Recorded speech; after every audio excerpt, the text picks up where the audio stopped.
Bonjour les conspirés et bienvenue au Conspiratorium. Cette fois, je vais aller très vite et ce sera très concis. Je vais dire une chose. J'ai vu certains Africains, dont un certain Kémy Séba. Il y a un certain Kémy Séba, je pense que c'était un Malien. Je ne connaissais pas grand-chose sur lui, mais je l'ai vu une fois de temps en temps parce que moi, avant, je ne suivais pas la politique, j'étais dans d'autres choses.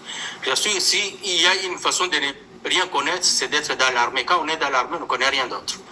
Alors, c'est le seul fait d'être à la retraite qui me donne la chance de revenir et voir ce qu'est devenu le monde. Alors, je découvre ce Kémy Séba.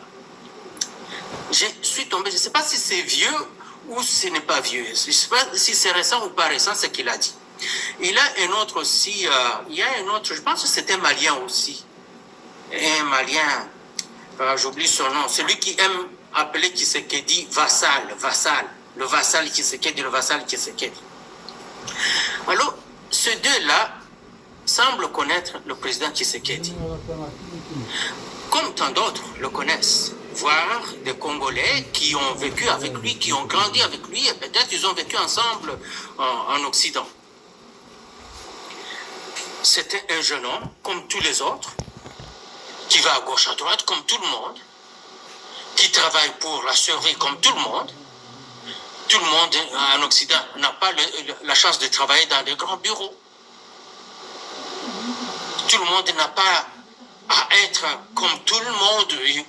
Il paraît qu'il était livreur de pizza, tant mieux, parce que lui, il cherchait à gagner du pain à la sueur de son front.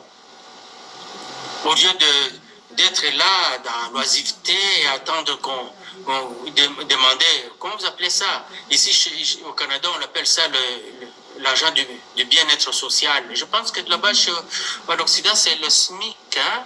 Le SMIC, je pense. Lui, il ne faisait pas ça, il travaillait.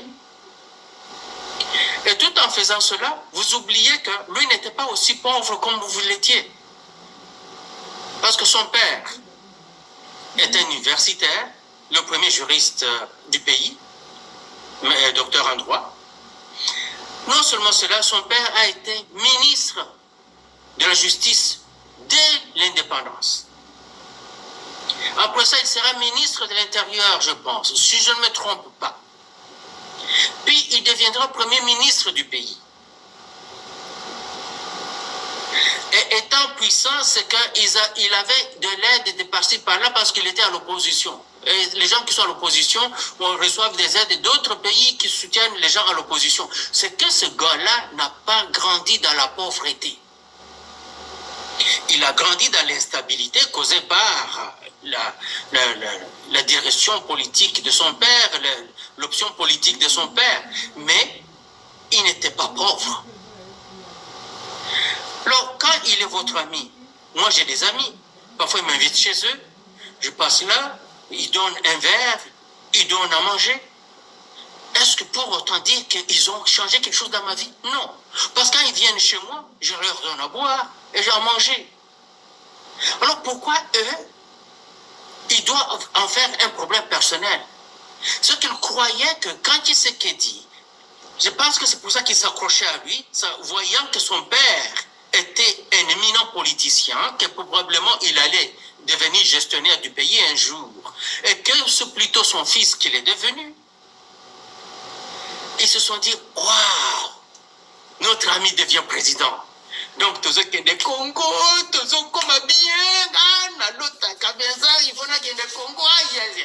Maintenant, ils voient qu'il ne les appelle pas, il n'a même pas le temps pour eux. Ils s'étonnent. Ils ne doivent pas s'étonner. Parce que quand il était leur ami, peut-être il était célibataire ou non, il n'avait que sa famille nucléaire, donc sa femme et ses enfants, ça a limité là. Aujourd'hui, il a une grosse famille de plus de 100 millions de personnes.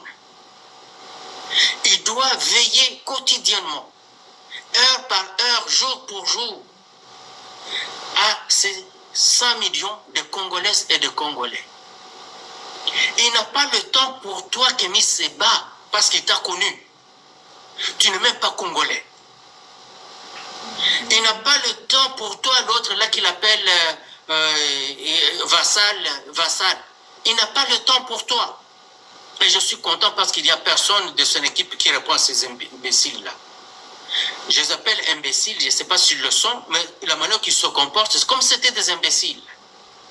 Parce que s'ils n'étaient pas imbéciles, ils allaient dire, ah, notre ami est dans le jus.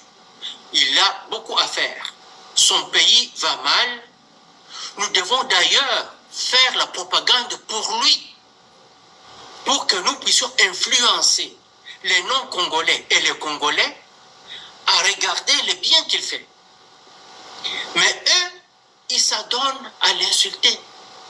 Peut-être qu'ils sont payés par le Rwanda et d'autres personnes qui n'aiment pas Tshisekedi.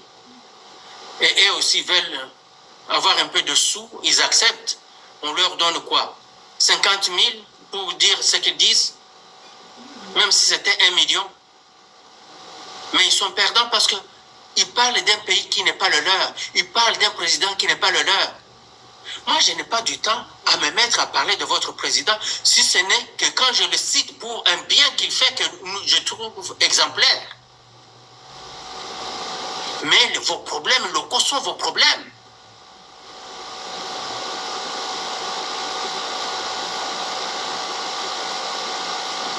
Panafricaniste.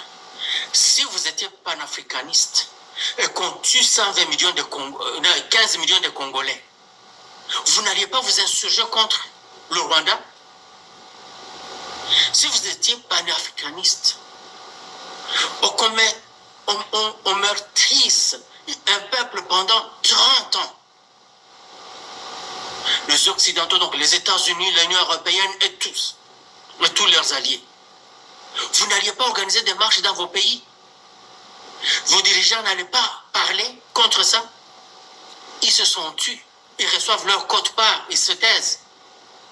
15 millions de morts de Congolais, vous ne parlez pas.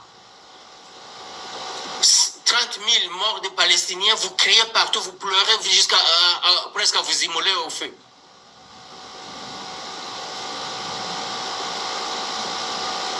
Et vous appelez panafricaniste et vous voulez critiquer le président Tshisekedi parce qu'il fut votre ami et une fois devenu président, il ne s'occupe pas de vous? Non, il ne va pas s'occuper de vous. Vous n'êtes pas Congolais. Si vous étiez Congolais, il s'occuperait de vous comme il s'occupe de 120 millions de Congolais, c'est tout. Donc il n'allait pas dire, Kémy Seba, toi Congolais, je m'occupe de toi parce qu'on était amis. Non, ce ne serait pas comme ça. Il ne s'occupe pas des membres de sa propre famille qui sont sur les médias en train de le soutenir. Il ne s'occupe pas d'eux. Et vous, Kémy Seba, là-bas, et vous, Maliens, je ne sais pas, vous êtes Maliens, je crois. Oui? Vous voulez qu'il s'occupe de vous? Mais qu'est-ce que vous avez? Et l'autre là, je pense de ce même pays-là. Je sais que vos pays, à vous, seraient tellement contents qu'ils puissent être main dans la main avec la Russie.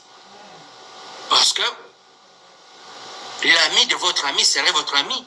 Et effectivement, quand la Russie va avoir de la contrepartie pour les services rendus au Congo, certainement, vous qui n'avez pas ça, vous allez en profiter aussi. Vous en aurez peut-être.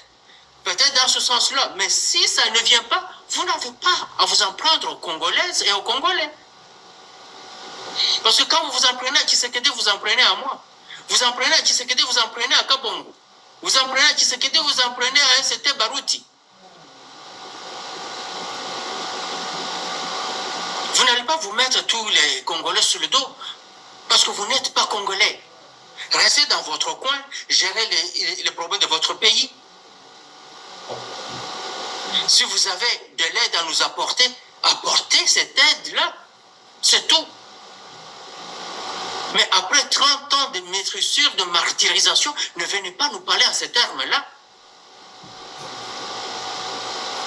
Tshisekedi, c'est notre représentant. C'est l'employé numéro 1 du Congo. C'est un employé. Tshisekedi, c'est un employé de la République démocratique du Congo. C'est l'employé numéro 1. Moutou Akaji.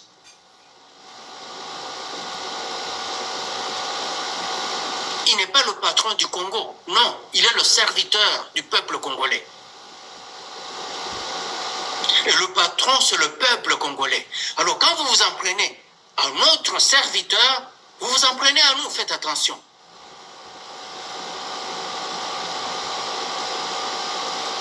Et je vois des Congolais sous-doués, quand on va regarder dans les commentaires, on trouve que les Maliens ne disent presque rien.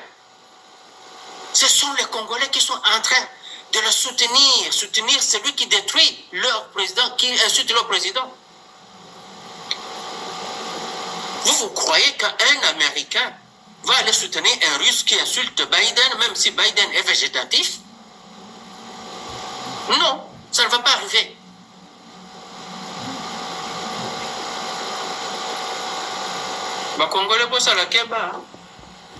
C'est ainsi qu'on ne nous respecte nulle part, à cause de comportements comme ça.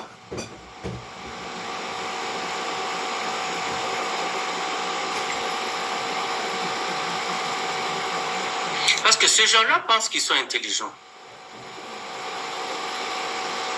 Moi, quand je leur parle, je vois où est-ce qu'ils sont en train de partir. Et je les laisse parler. Je les suis, je les écoute. C'est la seule façon de les laisser étaler leur ignorance et leur imbécilité. Jusqu'au bout. Alors, arrivé au bout, il veut que j'agisse de la manière qu'il ou elle voulait, et trouve que ça ne vient pas. C'est parce que je ne suis pas idiot. Parce qu'elle pensait ou il pensait que je suis idiot. Non, je l'écoute jusqu'au bout. Aider les gens, c'est une bonne chose, vous aidez. Il faut aider les gens. Mais il ne faut pas se faire couillonner. Accepter les gens, oui, mais il ne faut pas se faire couillonner.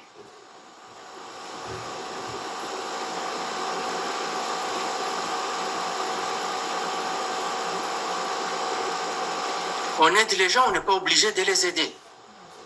On donne ce que l'on peut. Et si les gens ne donnent rien en retour et qu'ils continuent à vous demander, oui, c'est possible que vous